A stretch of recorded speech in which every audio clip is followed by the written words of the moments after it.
we have to see if that area is conducive for short term, right? Because it might not be an area that's conducive for the short term on the market. And I tell anyone, I love versatile units, right? So you never know what the market will dictate, what will happen, the externals, right? When you do your SWOT analysis, and for those, I'm pretty sure most people know, but if you don't, it is just recognizing the strength, weaknesses, opportunities, and threats of your business. And so a lot of times the threats are those things that they're out of your control. They're the externals. And so I want to, when I start looking at it, I want it to work for both, right? I want a unit that if things happen in the short-term market, I can easily convert that to long-term.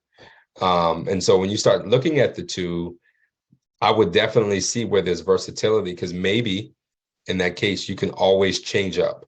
One of the things, a lot of times where you start seeing your single family homes, depending on where they are, more rural areas, those would cater more, more suburban areas.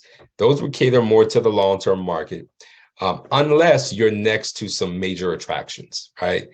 So there's really not a cut and dry. It's really looking at the variables of, let's say I'm in a neighborhood next to Disney World. Well, of course, that would be ideal for short term in a single family home because families travel to Disney.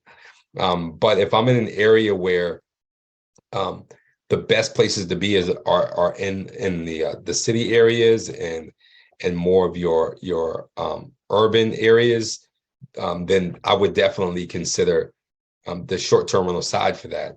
So it all depends. And I think you run your numbers. The numbers, and I tell people, if the math doesn't math, it doesn't make sense either way.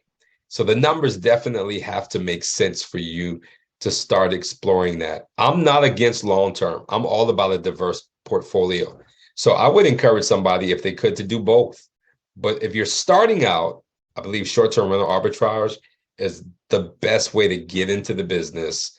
Low barrier to entry, start cash flowing, and use that cash flow as a vehicle to start getting you some long-term investments.